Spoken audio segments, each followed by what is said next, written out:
ప్రభువు మీతో మాట్లాడటానికి మరలా నాకు ఇచ్చిన అవకాశాన్ని బట్టి దేవాతి దేవునికి కృతజ్ఞతాస్తుతులు చెల్లిస్తున్నాను.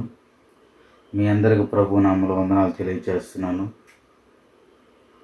మనం వాక్య ధ్యానంలోకి వెళదాం. మంచి సమయంలోకి దేవుడు మనం తీసుకొని వచ్చాడు. వాక్యాన్ని చదువుకుందాం. అందరూ శ్రద్ధగా బైబిల్ తెరిచి ఆలకిద్దాం. నేనే చదువుతాను. దానియేలు గ్రంథము 5వ అధ్యాయము 19వ వచనం చదువుతున్నాను.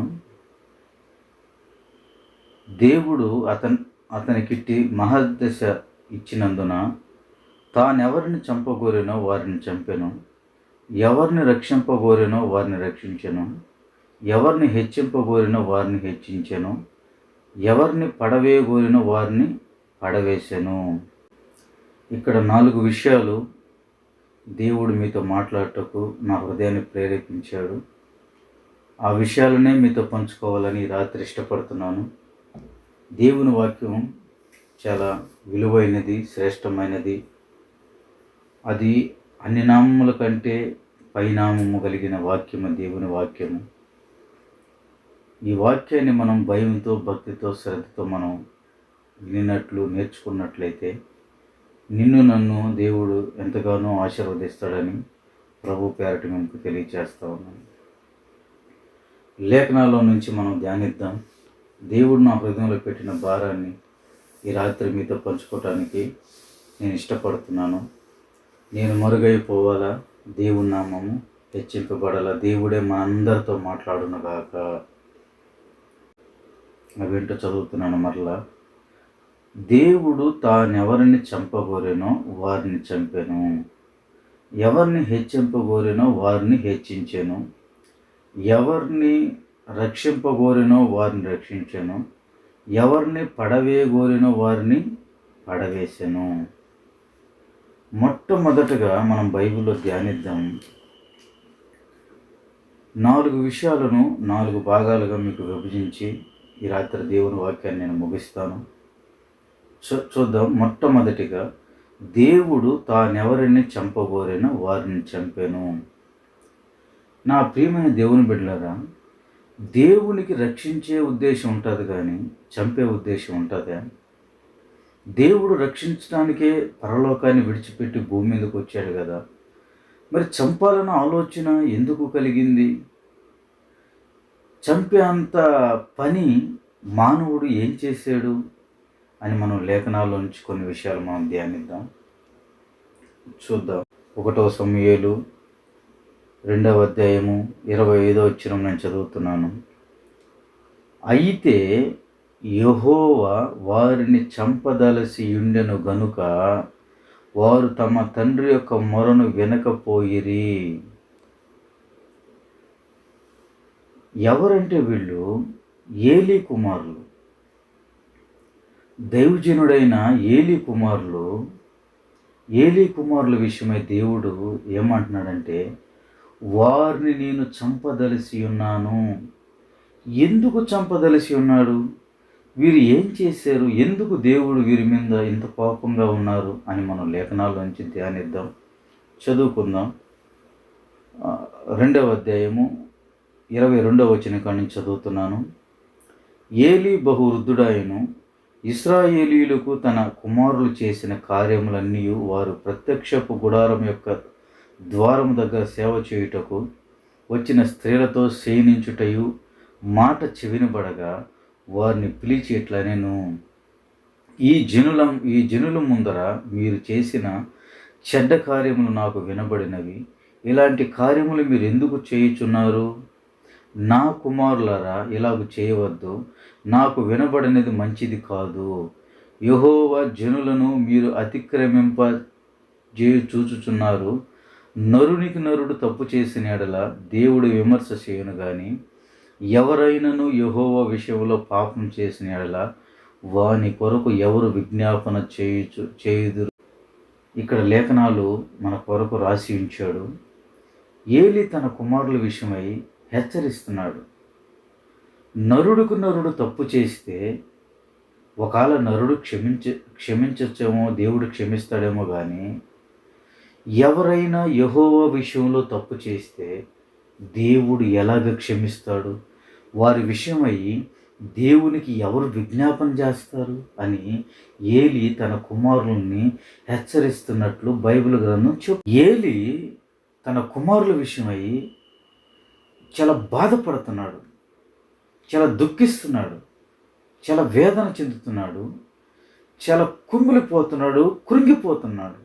కారణం ఏంటంటే వాళ్ళు చేసే పని దుర్మార్గమైన పని. ఎందుకు దుర్మార్గమైన పని అంటే, సేవ చేసే యెహోవా మందిరానికి సేవ చేయుటకు వచ్చిన ఆ స్త్రీలతోటి వారు పాపం చేస్తున్నారు. ఏమండి, దేవుని సన్నిధిలో వ్యాపారం చేస్తేనే ప్రభు ఊరుకోలేకపోయాడు.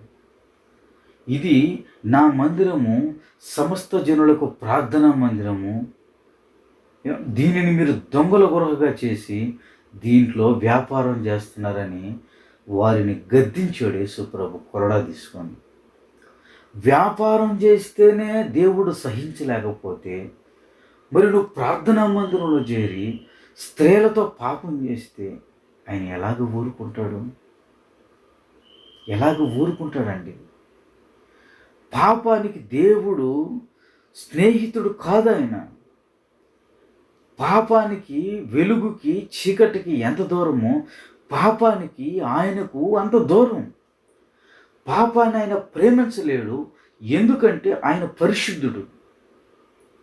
పాపంతో ఆయన స్నేహం చేయలేడు, ఎందుకంటే ఆయన నీతిమంతుడు. కాబట్టి పాపానికి ఆయన దగ్గర చోటు లేదు.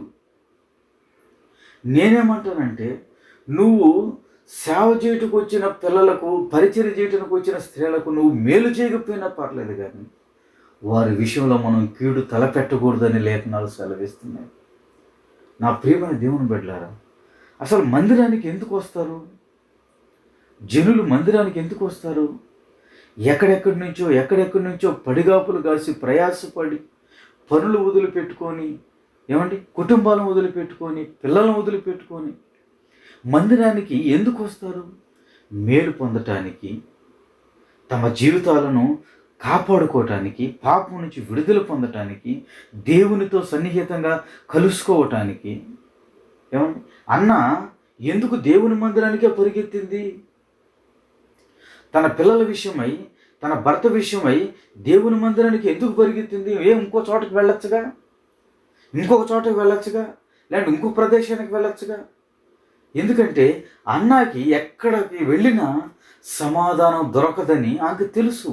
నీకు సమాధానం దొరికే చోటు, నీకు నెమ్మది దొరికే చోటు, నీకు ప్రశాంతత దొరికే చోటు, నీకు స్వస్థత దొరికే చోటు, నీ ఆత్మకు క్షేమం దొరికే చోటు ఎక్కడంటే అది దేవుని సన్నిధి మాత్రమే. నువ్వు ఎక్కడికి వెళ్ళినా ఆ మనశ్శాంతి నీకు దొరకదు, ఆ సంతోషం నీకు దొరకదు, ఆ ఆనందం నీకు దొరకదు. నువ్వు దేవుని మందిరంలో వారం అంతా నీ పనులు చేసుకొని 1 గంట మాత్రం దేవుని సన్నిధిలో కూర్చొని ప్రశాంతంగా ప్రార్థన చేసుకో. ఎక్కడ లేని సంతోషం, ఆనందం నీకు, నీ కుటుంబానికి ఆరాధన కలుగుతుంది. నా ప్రియమైన దేవుని బిడ్డలారా, ప్రజలు మందిరానికి మేలు పొందటానికి వస్తారు కానీ చెడిపోవటానికి రారు. కానీ ఇక్కడ వీళ్ళు ఏం చేస్తున్నారంటే, మందిరానికి వచ్చే పిల్లలతో పాపం చేస్తూ వాళ్ళ జీవితాలతో వీళ్ళు ఆడుకుంటున్నారు. ఈ దినాల్లో కూడా సేవకులు ఎంత మటుకు పాపానికి ఒడికడుతున్నారో మీకు నేను చెప్పవలసిన అవసరం లేదు. మీరు సోషల్ మీడియాలో, యూట్యూబ్లో, ఫేస్బుక్లో, ఇన్స్టాగ్రామ్లో రకరకాలుగా మీరు చూస్తున్నారు. వాళ్ళ విషయమే పక్కన పెట్టండి, నా విషయమే తీసుకోండి. దేవుడు అంటే తెలియనప్పుడు దేవుని సన్నిధిలో కూర్చొని ఎంతమంది జీవితాలను నేను పాడాలోచనలతో చూశాను, ఎంతమందిని పాడు చేయాలనే ఉద్దేశంతో నేను కలిగి బ్రతికాను. నా ప్రియమైన దేవుని బిడ్డలారా, దేవుని మహాకృప నా మీద ఉంది కాబట్టి, ఆయన సన్నిధిలో నేను పశ్చాత్తాపడ్డాను కాబట్టి, ఇది పాపమని నేను ఛిద్రించుకున్నాను కాబట్టి దేవుడు నన్ను ఆశీర్వదించి ఈరోజు మీ ఎదుట నన్ను సాక్షిగా నిలబెట్టాడు. దేవుని సన్నిధికి వచ్చిన మనము రక్షణ రక్షణ పొందుటకు, సమాధానంగా బ్రతుకుటకు, ఆ నేర్చుకోవటానికి మనం మందిరానికి వస్తే, మందిరంలో మనకి ఇలాంటివి జరిగితే మనకి ఇంకెక్కడ రక్షణ? అందుకనే దేవుడు వారిని చంపదలిచాడంట. వారిని ఏమండి?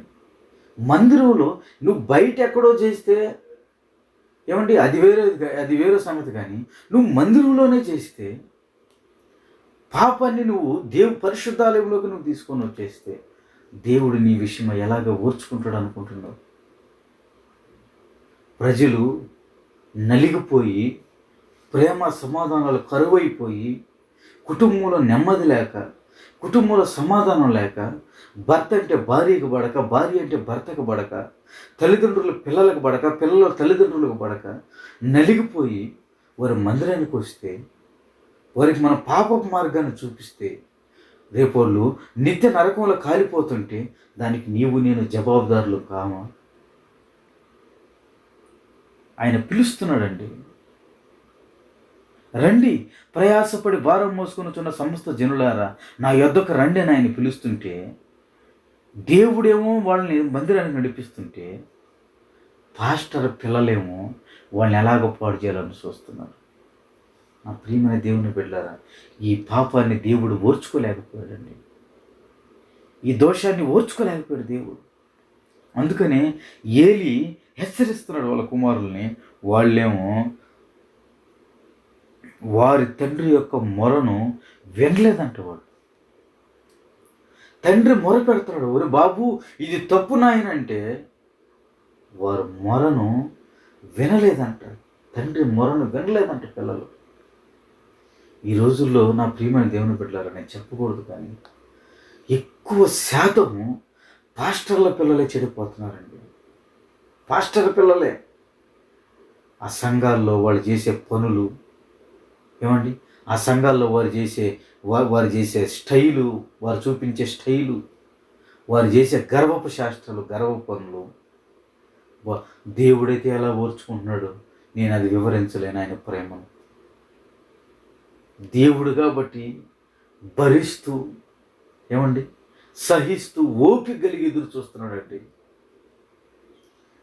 ఎందుకంటే నేను ఆయా సంఘాల్లో తిరుగుతూ ఉంటాను కాబట్టి వారు చేసే పనులు నిజంగానే ఒక్కొక్కసారి కొన్ని సంఘాలు అయితే ఏడ్చిన రోజులు కూడా ఉన్నాయండి. ఏంది వీళ్ళు పాస్టర్ పిల్లల ఏంది ఇలా ఉన్నారని ఏడ్చిన సందర్భాలు కూడా లేకపోలేదు. నా ప్రియమైన దేవుని బిడ్డలారా, ఈ అంత్య దినాల్లో, ఈ అపాయకరమైన దినాల్లో దేవుడు నీతో నాతో మాట్లాడి నిన్ను నన్ను ఈ రాత్రి సరిచేయాలని ఆయన ఇష్టపడుతున్నాడు. చూడండి, దానియేలు గ్రంథము 5వ అధ్యాయం మనం చదువుకుందాం. చూడండి, 2వ వచనం చదువుకుందాం. బెల్షస్సరు ద్రాక్షరసం త్రాగుచుండగా తనను తన అధిపతులను తన రాణులను తన ఉపపత్నులను వాటితో ద్రాక్షరసం పోసి త్రాగునట్లు తన తండ్రి యొక్క నెబుకద్నెజరు యెరూషలేములోని ఆలయంలో నుండి తెచ్చిన వెండి బంగారు పాత్రలను తెమ్మని ఆజ్ఞ ఇచ్చెను. అందుకు వారు యెరూషలేములోని దేవుని నివాసము ఆలయంలో నుండి తీసుకొచ్చిన సువర్ణోపకరణములను తెచ్చి ఉంచగా రాజుకు అతని అధిపతులను అతని రాణులను అతని ఉపపత్నులను వాటిలో ద్రాక్షరసం పోసి త్రాగిరి. చూడండి నా ప్రియమైన దేవుని బిడ్డలారా, నెబుకద్నెజరు యెరూషలేము దేవాలయంలో ఉన్నాయి వాటిని తీసుకొని వచ్చి అపవిత్రపరుస్తున్నాడు.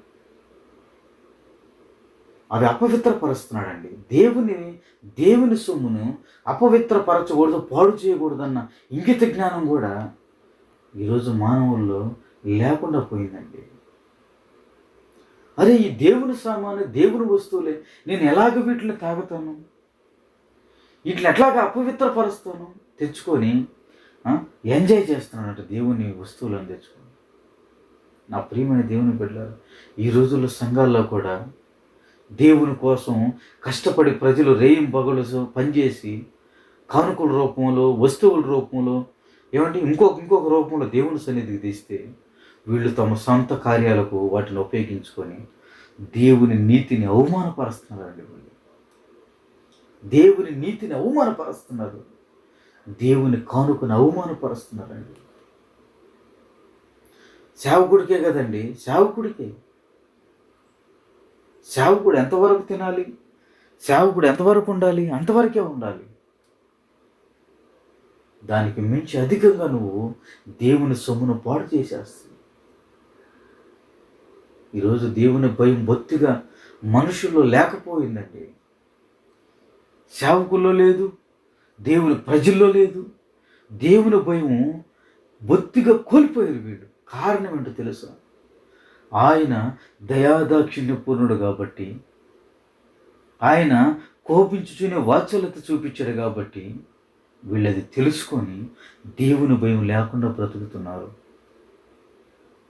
ఆ ప్రియమైన దేవుని బిడ్డలారా, ఏలీ కుమారులకు జరిగినట్లు మీకు జరగాలని కోరుకుంటున్నారా దేవుని సన్నిధిలో? ఏలీ కుమారులు మరణించినట్లు మీరు మరణించాలనుకుంటున్నారా దేవుని సన్నిధిలో? ఆయన నిన్ను నన్ను ఒక గొప్ప ప్రణాళికతో తన పని కొరకు పిలుచుకున్నాడు. ఆయన నిన్ను నన్ను తన గొప్ప ప్రణాళిక కొరకు, జనుల కొరకు ఏర్పరచుకున్నాడు మనల్ని. ఆ నమ్మకత్వాన్ని దేవుని సన్నిధిలో కోల్పోకూడదని రాత్రి ప్రభు పేరటి మీకు మనవి చేస్తున్నాను. చూద్దాం, రెండో మాట చదువుకుందాం. చూడండి, దేవుడు ఎవరిని రక్షించాలని ఉద్దేశించాడో వారిని రక్షించాడంట. దేవుడు ఎవరిని రక్షించాలనుకున్నాడు? చదువుకుందాం. చూడండి, దానియేలు గ్రంథము 3వ అధ్యాయము 28వ వచనంలో ఇలాగ రాస్తుంది: నెబుకద్నెజరు, షడ్రకు, మెషకు, అబేద్నెగోయను వీరి దేవుడు పూజార్హుడు. ఆయన తన దూతను పంపి తను ఆశ్రయించిన దాసులను రక్షించెను. చూడండి, షడ్రకు, మెషకు, అబేద్నెగోలను, దానియేలుని దేవుడు రక్షించాడంట. దేవుడు రక్షించాడంటండి. ఎందుకు రక్షించాడంటే, ఎందుకు రక్షించాడు? చదువుదాం, 16వ వచనం చదువుతుంది చూడండి.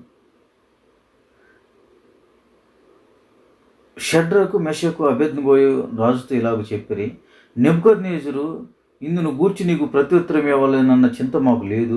మేము సేవించుచున్న దేవుడు మండుచున్న వేడిమి గల ఈ అగ్నిగుండంలో నుండి మమ్మల్ని తప్పించి రక్షించుటకు సమర్థుడు.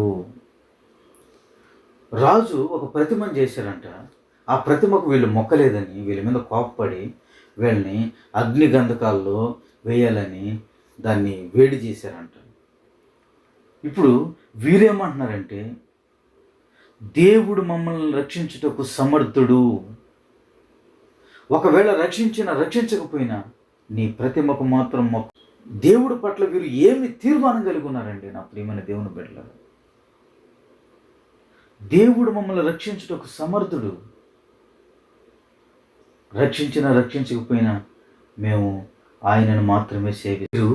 రక్షణ కొరకు ఎంత పాగులాడుతున్నారు, ఎంత పోరాడుతున్నారు. వీరు రక్షణను ఎలాగ కాపాడుకుంటున్నారు చూడండి.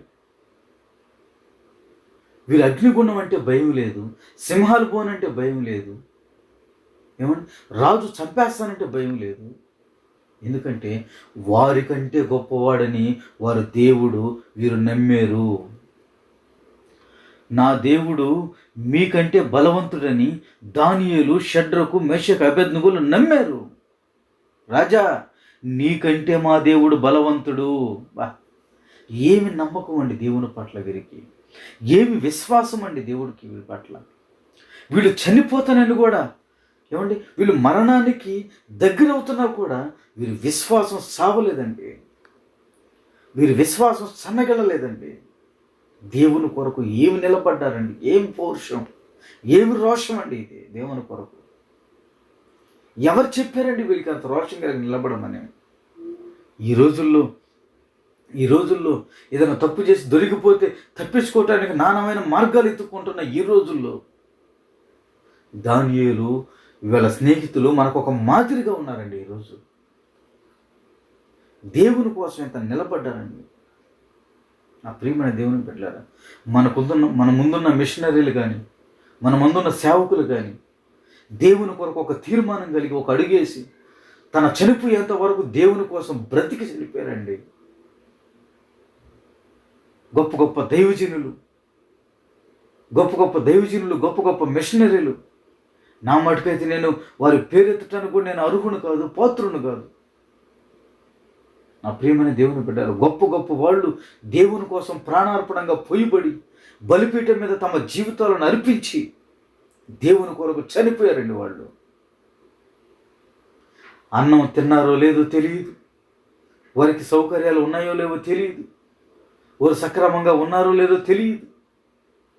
ఒక తీర్మానం కలిగి దేవుని కొరకు ఒక అడిగేస్తే దేవుడు వారిని ఎలాగ నడిపించారండి. ఈరోజు నువ్వు స్వేచ్ఛగా దేవుణ్ణి ఆరాధిస్తున్నావంటే, ఈరోజు స్వేచ్ఛగా నువ్వు మందిరాలు కడుతున్నావంటే, ఈరోజు స్వేచ్ఛగా నువ్వు దేవుని కోసం బ్రతుకుతున్నావంటే, ఈరోజు స్వేచ్ఛగా నువ్వు కాలు మీద కాలు వేసుకొని జీవిస్తున్నావంటే, ఈరోజు మందిరంలో కూర్చొని ప్రశాంతంగా నువ్వు ఆరాధిస్తున్నావంటే, నీ వెనక మిషనరీలు, ప్రవక్తలు, సేవకులు పడిన ప్రయాసని ఈ రాత్రి నీవు నేను మర్చిపోకూడదు. వాళ్ళు చేసిన త్యాగంలో మనం బ్రతుకుతున్నామండి. వాళ్ళు వేసిన మార్గాల్లో మనం నడుస్తున్నామండి. వాళ్ళు చూపించిన బాటలో మనం నడుస్తున్నాం. మనం ఏదో టాలెంట్ అనుకుంటున్నాం. నా టాలెంట్తో నేను పైకి వచ్చానని నువ్వు అనుకుంటున్నావు. నా చదువుతో నేను పిహెచ్డీలు చేశానని నీవు అనుకుంటున్నావు. నా జ్ఞానంతో నేను ఎదిగానని నువ్వు అనుకుంటున్నావు. నా జ్ఞానంతో నేను ఏమైనా చేయగలను నువ్వు అనుకుంటున్నావు. తప్పు. నీ వెనక ఒక ప్రయాస ఉంది, నీ వెనక ఒక భారం ఉంది, నీ వెనక ఒక బాధ్యత ఉంది, నీ వెనక ఒక తెగింపు ఉంది, నీ వెనక మరణం, రక్తం కారణంతగా ఉంది. మా ప్రియమైన దేవుని బిడ్డలారా, అలాంటి త్యాగభరితమైన జీవితాల్లో నుంచి మనం దేవుని సన్నిధిలో కొట్టుకొని వచ్చి నడుస్తున్నామండి. ఆ సత్యాన్ని నువ్వెన్నడైనా గ్రహించావా సత్యాన్ని? దేవుని కోసం నిలబడ్డ సేవకులు ఎంతోమంది ఉన్నారండి. వాళ్ళ పేర్లు ఎత్తటానికి కూడా నేను పనికిరాను. అసలు పరిశుద్ధమైన జీవితాన్ని కాపాడుకున్నారండి దేవుని కొరకు. వాళ్ళు రక్షణ కొరకు తమ జీవితాలను కాపాడుకున్నారు, తమ దేహాలను, శరీరాలను కాపాడుకున్నారండి ప్రభు కొరకు వాళ్ళు. అందుకని దానియేలు ఒక మంచి తీర్మానం చేస్తున్నాడు. నా దేవుడు రక్షించకపోయినా నేను ఆయన్ని విడిచిపెట్టను అంటున్నాడండి. మరలా చెప్తున్నాడు, నా దేవుడు రక్షించుటకు సమర్థుడని చెప్తున్నాడు. ఒక సవాలు రాజుకు విసురుతున్నాడు. నా దేవుడు రక్షించుటకు సమర్థుడు, ఏమైనా చేసుకోపోను అంటున్నాడండి. ఏమి తెగింపు అండి, ఏమి త్యాగం అండి అది. ఆ త్యాగంలో నీవు నేను కొట్టుకు రావాలని ప్రార్థన చేస్తానండి రాత్రి. ఆ తీర్మానంలో, ఆ నిర్ణయంలో నీవు నేను నిలబడాలని ఈ రాత్రి ప్రార్థన చేయాలని నేను కోరుకుంటున్నాను. నా ప్రియమైన దేవుని బిడ్డలారా, మూడో విషయాన్ని మనం ధ్యానిద్దాం. దేవుడు ఎవరిని హెచ్చింపగోరినో వారిని హెచ్చించెను. నా ప్రియమైన దేవుని బిడ్డలారా, మూడో విషయాన్ని మీతో మాట్లాడుతున్నాను. దేవుడు ఎవరిని హెచ్చింపగోరినో వారిని హెచ్చించెను. దేవుడు ఎవరిని హెచ్చించాడు? కొన్ని లేఖనాలను మీకు వెలుగులోకి తీసుకొని వస్తాను. చదువుకుందాం. 2వ అధ్యాయం, దానియేలు గ్రంథము 2వ అధ్యాయము 1వ వచనం చదువుతున్నాను. నెబుకద్నెజరు తన ఏలుబడి యందు 2వ సంవత్సరము కలగనెను. అందును గురించి ఆయన మనసు కలతపడగా ఆయనకు నిద్ర పట్టుకుండెను. కాగా రాజు తన కనిన కలను తనకు తెలియజెప్పుటకై శకునగాండ్రను, గారడి విద్య గలవారిని, మాంత్రికులను, కల్దీయులను పిలువనంపుడని ఆజ్ఞేయగా వారు వచ్చి రాజు సమ్ముఖమందు నిలిచిరి. నా ప్రియమైన దేవుని బిడ్డలారా, ఇక్కడ నెబుకద్నెజరు రాజు ఒక కలగన్నాడు. ఆ కలభావం తెలుపుటకు మొదట వీరు ఎవరిని ఆశ్రయించారండి? కలను భావం చెప్పుటకు శకునగాండ్రను, గారడి విద్య గల వారిని, మాంత్రికులను, కల్దీయులను పిలువనంపించాడంట. రాజు కళని ఎవరితో పంచుకోవాలని ఇష్టపడుతున్నాడు? గారడి విద్య కలిగిన వారిని, మాంత్రికులని, కల్దీయులను, ఏమండి వీరిని పిలిపించుకుంటున్నాడు ఆయన కలభావం తెలుపుకోవటానికి. తన కలభావం చెప్పుటకు వీరిని పిలిపించుకుంటున్నాడు. నిద్ర పట్టలేదంట కళ ఏందని, నిద్ర పట్టలేదంట ఈ రాజుకి. నా ప్రియమైన దేవుని బిడ్డలారా, యాకోబు కలగన్నాడు, ఒక దర్శనం చూశాడు. దేవదూతలు నిచ్చెన మీద ఎక్కుతూ దిగుతుండట చూశాడు. పరలోక దర్శనాన్ని చూశాడు. ఎక్కడ లేచి అమ్మటే మోకరించి ప్రార్థన చేశాడు. యాకోబుకున్నంత జ్ఞానం కూడా ఇతనికి లేదండి. యాకోబు సామాన్యమైన వ్యక్తి అండి. దేవుడు తర్వాత ఇశ్రాయేలు ప్రజలుగా దేవుడు యాకోబును ఆశీర్వదించాడు ఇశ్రాయేలుగా. మరి ఇతను రాజు, ఇతను కలగన్నాడు. దాన్ని అర్థం చేసుకుని గ్రహింపు చేసుకునే ఆ ఆలోచన కూడా ఇతనికి రాలేదా? అంటే అంత గుడ్డితనంలో ఉన్నాడా రాజు? వారి వల్ల కాలేకపోయింది. వారు చెప్పలేకపోయారు ఆ కలభావం. వారు చెప్పలేకపోయారు. తర్వాత రాజు ఏమంటున్నాడు చూద్దాం, చూడండి. చెప్పలేని వారు చెప్పలేనట్టుగా ఉండక, చూడండి ఏమంటున్నాడు చూడండి. అదే 2వ అధ్యాయము 10వ వచనం మనం చదువు. అందుకు కల్దీయులు ఇలాగ ప్రత్యుత్తరం ఇచ్చిరి, భూమి మీద ఏ మనుషుడును రాజు అడిగిన సంగతి చెప్పజాలడు. ఏ చక్రవర్తియు అధికారియు శకును గాని ఎద్దకును గారడి విద్య గలవారి ఎద్దకు కల్దీయులు ఎద్దకును ఇంటి సంగతి విచారింపలేదు. రాజు విచారించిన సంగతి బహు సాధారణమైనది, దేవదూతలు కాక మరెవరును ఈ సంగతి చెప్పజాలరని చెప్పాను. దేవదూతలు తప్ప ఈ సంగతిని తెలియజేయటానికి ఎవరికి శక్తి సరిపోదు అంటున్నాడు. చూడండి, అప్పుడు రాజు ఏం చేశాడు చూడండి. అందుకు రాజు కోపం తెచ్చుకొని అత్యాగ్రహం గలవాడి బబులోనులోని జ్ఞానులందరినీ సంహరింపవాలనని ఆజ్ఞ ఇచ్చాను. ఏమండి, కళ వచ్చింది నీకు, ఆ కలభావం చెప్పకపోతే నువ్వు ఆ జ్ఞానులందరిని చంపేస్తావా? నీ రాజ్యంలో ఉన్న వారందరిని చంపేస్తావా? నీకు జరిగిన నష్టం ఇతరుల మీదకి ఎందుకు వదులుతావు? నువ్వు చేసిన తప్పుకి ఇతరులు ఎందుకు బలి అవ్వాలి? నీవు చేసిన పాపం ఇతరుల మీదకి ఎందుకు రుద్దాలి? నువ్వు కళ్ళొచ్చింది నీకు, అది అర్థం అవ్వాల్సింది నీకు, దాన్ని అనుసరించి నడవాల్సింది నీవు. కానీ దాన్ని తీసుకొచ్చి రాజ్యంలో ఏమంటే జ్ఞానుల మీద రుద్దుతున్నాడు. జ్ఞానులు ఎలాంటి వాళ్ళు చూడండి. రాజు చంపాలని అత్యాగ్రహుడై జ్ఞానులందరినీ చంపాలనుకుంటే ఈ జ్ఞానులు ఎలాంటి వాళ్ళు చదువుదాం. బైబిల్ లేఖనాలను చూడండి. ఇట్టి శాసనం బయలుదేరుట వలన జ్ఞానులు చంపబడవలసి ఉండగా వారు దానియేలు అతని స్నేహితులను చంపజూసిరి. ఏమండి, అసలు దానియేలుకి వారి స్నేహితులకి విషయమే తెలియదు. వారికి విషయమే చెప్పలేదు. వీరేమో జ్ఞానులేమో దానియేలుని వారిని చంపాలనుకున్నారంట. ఏమండి, తప్పు చేసింది నీవు ఇతరుల మీద రుద్దటం ఎంత ఈజీ అండి. చూడండి, ఈ జ్ఞానులు దానియేలును చంపాలని, వాళ్ళ స్నేహితులను చంపాలని చూశారంట. వీళ్ళు ఎందుకు చంపాలని చూశారు? దేవుడు వారిని రక్షించాడంట అగ్నిగుండంలో నుంచి. వారు మేము చెప్పిన మాట వినలేదు. వారి దేవుడిని కూడా హైలైట్ చేసుకుంటున్నారు. వాళ్ళు మనకొద్దు అని ఒకవేళ వీళ్ళు మనసులో తలంచి ఉండొచ్చేమో అని నేను అనుకుంటున్నాను. ఆ ప్రియమైన దేవుని బిడ్డలారా, వీరిని చంపాలని ఉద్దేశించారంట వాళ్ళు. చూడండి, రాజు కలగంటం ఏంటి, వీళ్ళు జవాబు చెప్పలేకపోవటం ఏంటి, వీళ్ళు దానియేలు మీద దానియేలు స్నేహితుల మీద పడటం ఏంటి? ఎంత నేరం అండి, ఎంత దోషం అండి ఇది. ఎంత కఠినులండి వీళ్ళు. చూడండి, దానియేలు ఏమన్నాడు చూడండి. అప్పుడు దానియేలు బబులోనులోని జ్ఞానులను చంపుటకై బయలుదేరిన రాజు దేహ సంరక్షకుల అధిపతియగు ఆర్యోకు దగ్గరకు పోయి జ్ఞాపకముగా మనవి చేశాను. రాజు నొద్ద నుండి ఈ ఆజ్ఞ ఇంత త్వరగా వచ్చుట ఏమని దానియేలు రాజు యొక్క అధిపతి అయిన ఆర్యోహును అడుగగా ఆర్యోకు ఆ సంగతి దానియేలుకు తెలియజెప్పాను. అప్పుడు దానియేలు రాజు సన్నిధికి పోయి స్వప్న భావం తెలియజెప్పుటకై తనకు సమయం దయచేయమని రాజును బతిమాలుకున్నాడంట.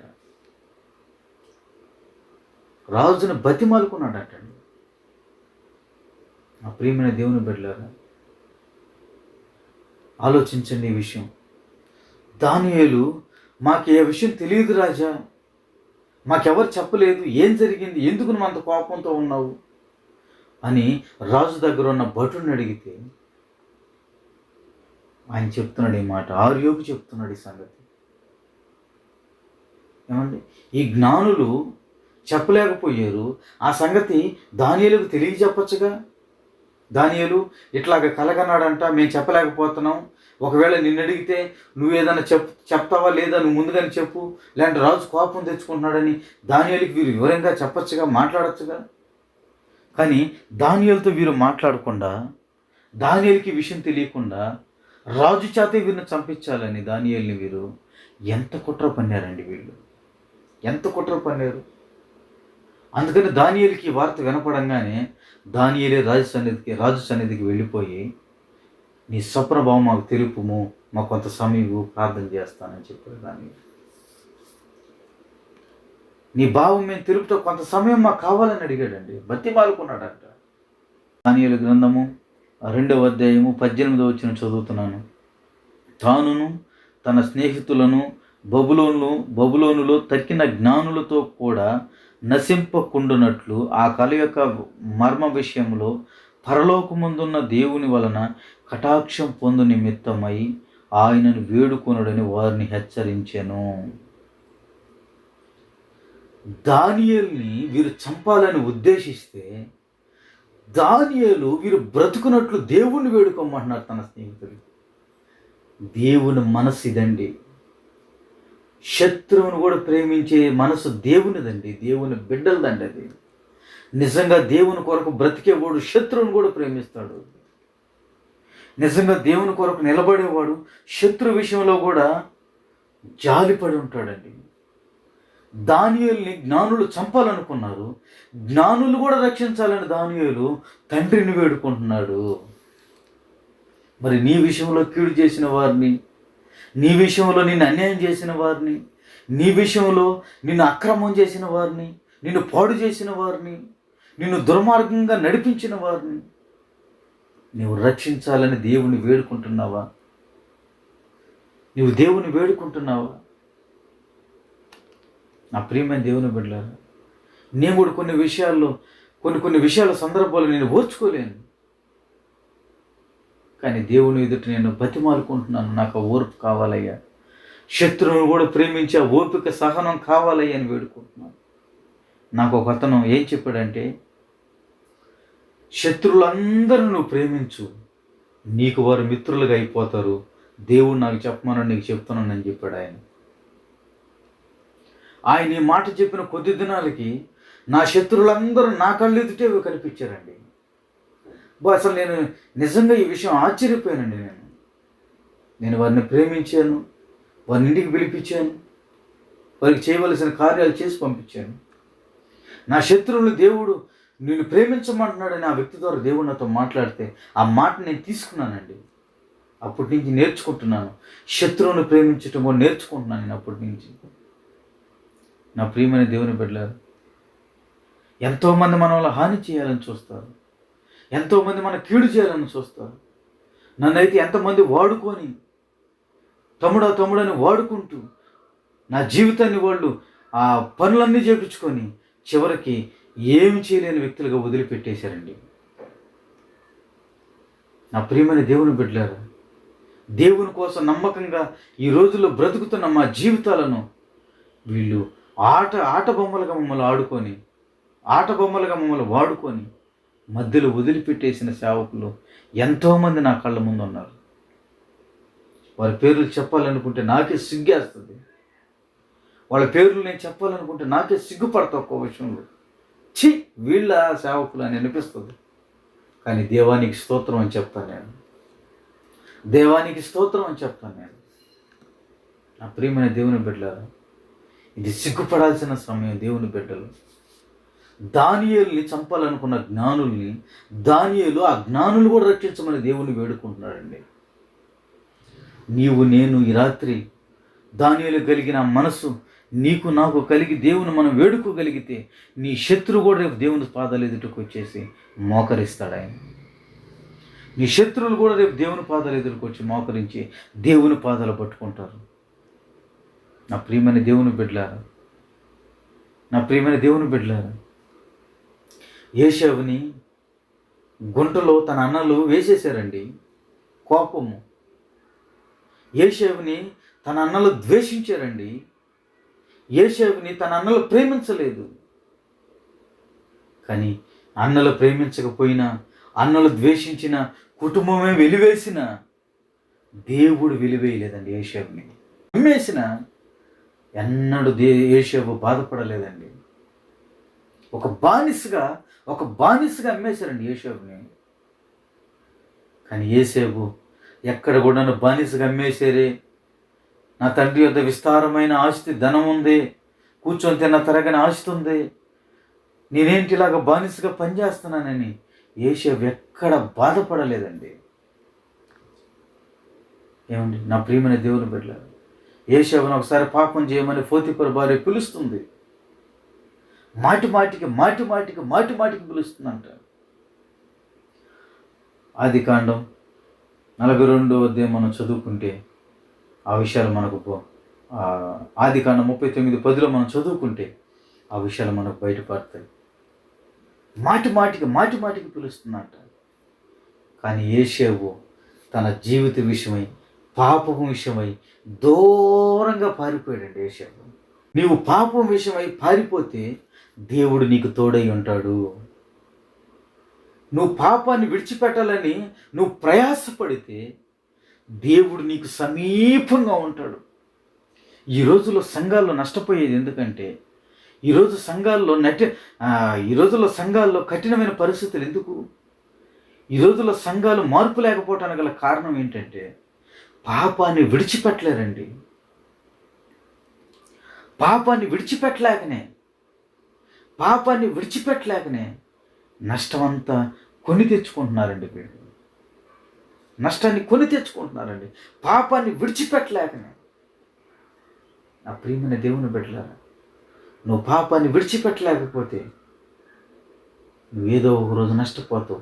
నువ్వు యోసేపు వలె పాపాన్ని విడిచిపెట్టి పారిపోకపోతే దేవుని ఆత్మ నిన్ను విడిచిపెట్టి వెళ్ళిపోద్ది. నువ్వు పాపానికి దగ్గరయ్యకుంది దేవుని ఆత్మ నీకు దూరం అయిపోతూనే ఉంటుంది. నువ్వు పాపానికి దగ్గరయ్యకుంది దేవుని ఆత్మ నీకు దూరం అయిపోతుంటుంది. నా ప్రియమైన దేవుని బిడ్డలారా, యోసేపు పాపం విషయమై పారిపోతే దేవుని కృప అతను వెతుక్కుంటూ అతని దగ్గరికి వెళ్ళిపోయిందండి. వెళ్ళిపోయి ఏం చేసింది? 42వ అధ్యాయం మనం చదువుకుంటే యోసేపుని ఆ దేశం అంతటి మీద ప్రధానిగా చేసిందంట. ఆశీర్వాదకరంగా వ్యక్తిగా మార్చిందండి. దేవుని కృప నీకు తోడుగా ఉంటే నువ్వెప్పుడు నష్టపోవు, నువ్వెప్పుడు కృంగిపోవు, నువ్వు కలత చెందవు. అమ్మేసిన వారికే ఆహారం పెట్టే స్థితికి యోసేపుని దేవుడు తీసుకొని వచ్చేసాడండి. అవమానపరచబడ్డ కాడ దేవుడు యోసేపుని పైకి లేపి సింహాసనం మీద కూర్చోబెట్టాడండి. ఎక్కడైతే అవమానానికి నిందలకు పాలయ్యాడో అదే ప్లేస్లో దేవుడు సింహాసనం మీద తీసుకెళ్ళి కూర్చోబెట్టాడు. కారణం ఏంటో తెలుసా? పాపం నుంచి పారిపోయాడు, తన జీవితాన్ని పవిత్రతను కాపాడుకున్నాడు, దేవుని కృపకు దగ్గరయ్యాడు, దేవుడు తీసుకెళ్లి సింహాసనం మీద కూర్చోబెట్టాడు. ఈ రాత్రి కాల వేళలో నా ప్రియమైన దేవుని బిడ్డలారా, నువ్వు పాపానికి దగ్గర అవుతున్నావు కాబట్టి దేవుని కృప నేను విడిచిపోతుంది. అందుకని లేనిపోయిన సమస్యలు నిన్ను చుట్టుకుంటున్నాయి. రోగం, వ్యాధి, బాధలు, కష్టాలు, కన్నీరు, అప్పులు నిన్ను నిందిస్తున్నాయి, నిన్ను వేధిస్తున్నాయి. నీకెక్కడికి పోయినా మనశ్శాంతి లేకపోవడానికి గల కారణం నీవు పాపానికి దగ్గర అవుతున్నావు, దేవుని ప్రేమకు కృపకు దూరం అయిపోతున్నావు కాబట్టి. నా ప్రియమైన దేవుని సంగమా, ఈ రాత్రి ఆలోచించాల్సిన విషయం, నీవు నేను ఎంతైనా ఉంది. నువ్వు దేవుని ప్రేమకు దగ్గరగా అయితే, పాపానికి విడిచిపెట్టి, లోకాన్ని విడిచిపెట్టి, అపవిత్రతను విడిచిపెట్టి నువ్వు దేవునికి దగ్గరగా అయితే దేవుని కృప నేను ఒకరోజు సింహాసనం మీద కూర్చోబెడుతుంది. దేవుని కృప నేను ఒకరోజు పైకి లేపుతుంది. అక్కడ కూర్చోబెట్టిన కృప ఇంకెవ్వరు దించకుండా చేసేస్తుంది. ప్రియమైన దేవుని బిడ్డలారా, అక్కడి నుంచి కృప నిన్ను దిగలేదు. ఎందుకంటే నువ్వు దేవునికి లోబడ్డావు, దేవునికి భయపడ్డావు, దేవుని కోసం నీ జీవితాన్ని కాపాడుకున్నావు కాబట్టి. నా ప్రియమైన దేవుని బిడ్డలారా, దానియేలు విషయంలో ఇదే జరిగిందండి. దానియేలు యేసు ప్రభు సన్నిధిలో మోకరించి ఆ కలభావం యొక్క అర్థాన్ని తెలుసుకున్నాడు. రాజు సన్నిధికి వెళ్ళి విజ్ఞాపన చేశాడు. రాజు సన్నిధికి వెళ్ళి ఆ కలభావాన్ని వివరించాడు. ఎలాగ జరిగింది ఇదంతా? ఎలాగ జరిగింది? దేవుని పాదాలు పట్టుకోవటాన్ని బట్టే జరిగింది, దేవునికి దగ్గర అవటాన్ని బట్టే జరిగింది, దేవునికి సమీపం అవటాన్ని బట్టే జరిగింది. పాపాన్ని నువ్వు విడిచిపెట్టావు కాబట్టి, దేవునికి దగ్గరయ్యావు కాబట్టి దేవుని కృప నీకు దొరికింది. ఆ కలభావం, ఆ కళ యొక్క అర్థం చెప్పగలిగిన స్థితిలో దానియేలును నిలబెట్టిందండి. నా ప్రియమైన దేవుని బిడ్డ, ఆ కళ యొక్క అర్థం చెప్పంగానే దానియేలుని ఏం చేశాడు ఆ రాజు? చదువుకుందాం చూడండి. అదే 2వ అధ్యాయము 46వ వచనం చదువుకుందాం చూడంండి. అంతట రాజు నెబుకద్నెజరు దానియేలుకు సాష్టాంగ నమస్కారం చేసి అతన్ని పూజించి నైవేద్య ధూపమును అతనికి సమర్పింపమని ఆజ్ఞాపించెను. మరియు రాజు ఈ మర్మములు బయలుపరచుట నీవు సమర్థుడవైతివే, నీ దేవుడు దేవతలకు దేవుడును రాజులకు ప్రభువును మర్మములను బయలుపరచువాడనై ఉన్నాడని దానియేలునకు ప్రత్యుత్తరం ఇచ్చెను. అప్పుడు దానియేలును బహుగా హెచ్చించెను. అనేక గొప్ప దానములు ఇచ్చి అతన్ని బబులోను సంస్థానం అంతటి మీద అధిపతినిగా, బబులోను జ్ఞానులందరిలో ప్రధానునిగా నియమించాడంట. ఎంత గొప్ప దండితండి!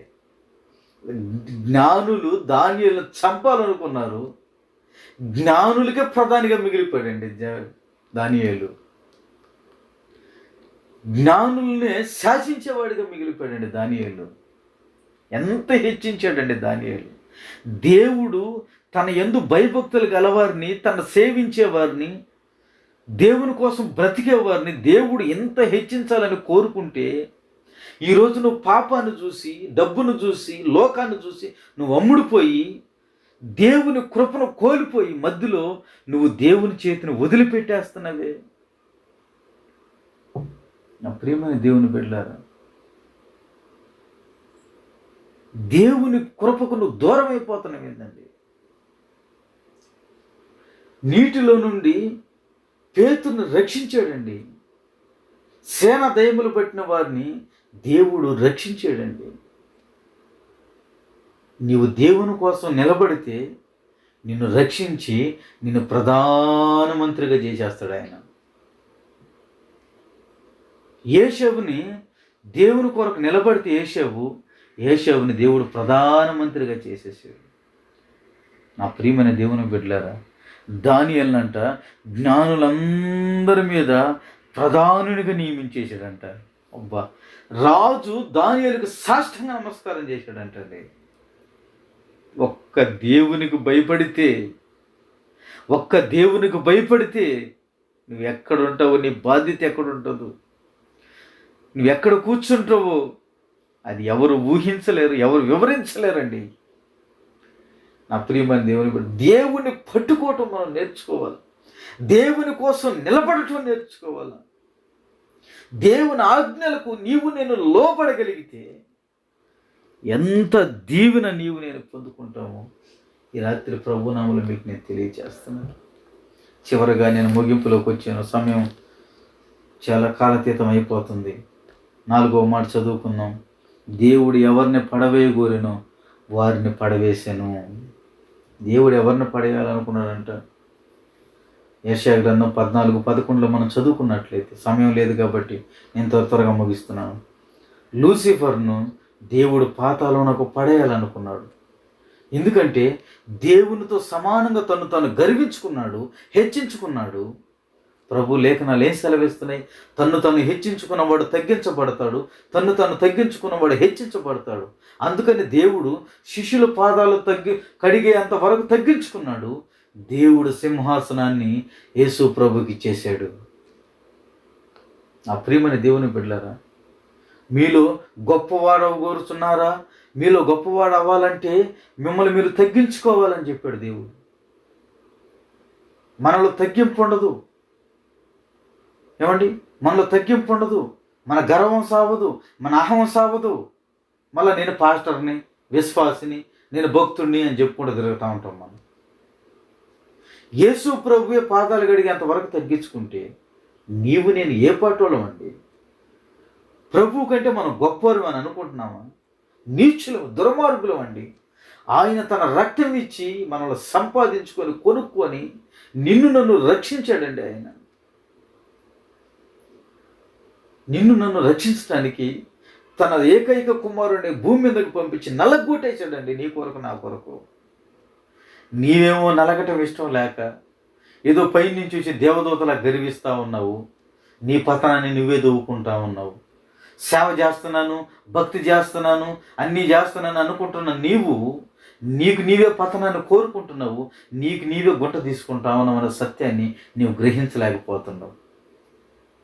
నా ప్రియమైన దేవుని బిడ్డలారా, లూసిఫర్ గర్వించింది, దేవుడు దాన్ని పాతాళంలోకి నెట్టేశాడు. దేవునితో సమానంగా పోల్చుకునే అంత స్థితి మందండి. ప్రభు ఎక్కడ, నేనెక్కడ, మీరెక్కడ? ప్రభు ఎక్కడండి? ధవళ సింహాసనం మీద కూర్చొని ఆశీనుడై ఉన్నవాడు ఆయన ఎక్కడ? మహామహిమతో నిండిన ఆయన ఎక్కడ? తల్లి గర్భంలో పాపంలో పుట్టిన నీవు నేను ఎక్కడండి? ఆయన పరిశుద్ధుడు, నిత్య నివాసి. ఆయన పేరు ఎత్తటకు కూడా పనికిరాని మనవల్ని ఆయన స్తుతించే భాగ్యాన్ని ఇచ్చి ఆయన గురించి ప్రకటించే ధన్యతను మనకిస్తే గర్వించటానికి ఏముందని గర్విస్తున్నామండి? నువ్వు మనల్ని తీసుకెళ్ళి నెల్లూరు నడిపుడిలో నిలబెడితే అర్ధరూపాయి వణికిరామండి. నిన్ను నన్ను ఎవరు కొంటారు? నిన్ను నన్ను ఎవరు ప్రేమిస్తారు? కానీ ఆయన నిన్ను నన్ను ప్రేమించాడండి. ఆయన నిన్ను నన్ను ప్రేమించాడు. తన కృపను నీకు నాకు కనపరిచాడు ఆయన. ప్రియమైన దేవుని బిడ్డలారా, చివరిగా మీకు కొన్ని ఆశీర్వాదపు మాటలు చెప్పి నేను ముగిస్తాను. చదువుకుందాం మనం లేఖనాల్లో నుంచి. యెషయా గ్రంథము 45వ అధ్యాయం 22వ వాక్యం చదువు. బూదిగంత నివాసులారా, నా వైపు చూచి రక్షణ పొందండి. దేవుడును నేనే, మరి ఏ దేవుడును లేడు. నా ఎదుట ప్రతి మోకాలు వంగునుగా కని ప్రతి నాలుక నా తోడు ప్రమాణం చేయుననియు నేను నా పేరట ప్రమాణం చేసి ఉన్నాను. నీతిగల నా నోటి మాట బయలుదేరి ఉన్నది, అది వ్యర్థము కానేరదు. ప్రతి నాలుక ఆయన స్తుతించాల, ప్రతి మోకాలు ఆయన సన్నిధిలో వంగాల. నెబుకద్నెజరు మోకాళ్ళు లేచాడండి దానియేలు ఎదుట. నీ దేవుడు పూజార్హుడు నాయన, దేవతలందరికి పైన మహత్యం గలవాడు నాయన.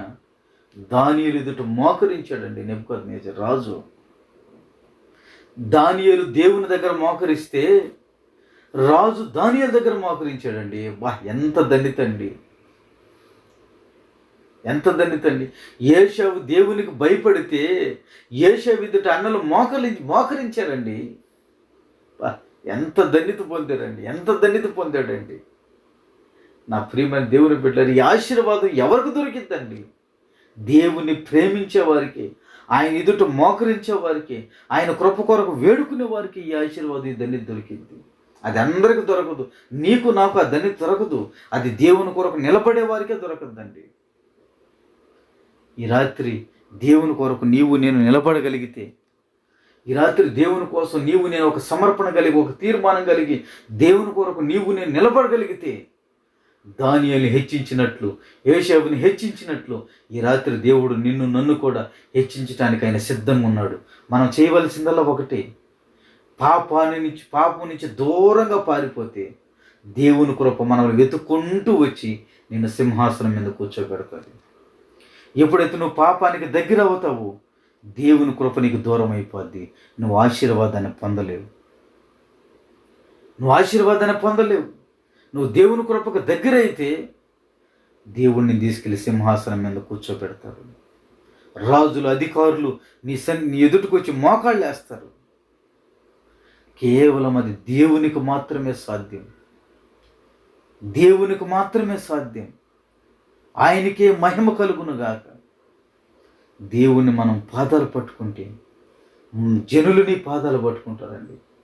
దేవుని పాదాలను పట్టుకుంటే ప్రజలు నీ పాదాలు పట్టుకుంటారండి. నా ప్రియమైన దేవుని బిడ్డలారా, నువ్వెక్కడ పడిపోయావో దేవుడిని అక్కడ లేపి సింహాసనం మీద కూర్చోబెడతారు. నువ్వెక్కడ కృంగిపోయావో దేవుడిని లేపి అక్కడ మరలా నిన్ను సింహాసనం మీద కూర్చోబెడతాడు. పడినవాడు ఎప్పుడు చెడ్డోడు కాదని లేఖనాలు సెలవిస్తుంది. దేవుడు అతన్ని పైకి లేపుతాడు. దేవుడు అతను ఏదో ఒక దినం పైకి లేపుతాడు. నిన్ను నన్ను దేవుడు ఏదో ఒక దినం పైకి లేపుతాడు. దేవుని యందు భయం భక్తి కలిగి మనం బ్రతికితే, పాపాన్ని విడిచిపెడితే, ఏదో ఒకరోజు దానియేలుని హెచ్చించినట్లు, యోసేపుని హెచ్చించినట్లు నిన్ను నన్ను దేవుడు ఏదో ఒక రోజు హెచ్చిస్తాడు. ప్రజలందరి ఎదుట ఒక సాక్షిగా నేను నిలబెడతాడు. ఒక సాక్షిగా నేను నిలబెడతాడండి. ఒక సాక్షి స్తంభంగా నేను చేస్తాడు. ఈ రాత్రి నువ్వు ఒకటే చేయాలి, ఆయన పాదాలు ఎదుట మోకరించు. ఆయన సన్నిధిలో నేను తగ్గించుకుందాం. ఆయన పాదాలు ఎదుట నేను తగ్గించుకొని కన్నీటితో ఆయన పాదాలు పట్టుకుందాం. దేవుడు ఒక దినం నిన్ను నన్ను పైకి లేపి ఒక ఉన్నతమైన స్థాయికి నన్ను తీసుకొని వస్తాడు. ప్రజలందరి ఎదుట సాక్షిగా నన్ను నిలబెడతాడు. నా ప్రియమైన దేవుని బిడ్డలారా, ఈ రాత్రి దేవుడి కోసం నేను సమర్పణ కలిగి దేవుని కోసం ఒక తీర్మానం తీసుకో. నీ కుటుంబం ఆశీర్వదించబడుతుంది. నీ కుటుంబం ఆశీర్వదించబడాలి. ఒక తీర్మానం కలిగి ఆయన సన్నిధిలో మోకాళ్ళేసి ప్రార్థించి దేవుడు నిన్ను హెచ్చిస్తాడు, నిన్ను ఆశీర్వదిస్తాడు. అందరూ తలల వంచండి, కళ్ళు మూసుకోండి, ప్రార్థన చేసుకుందాం.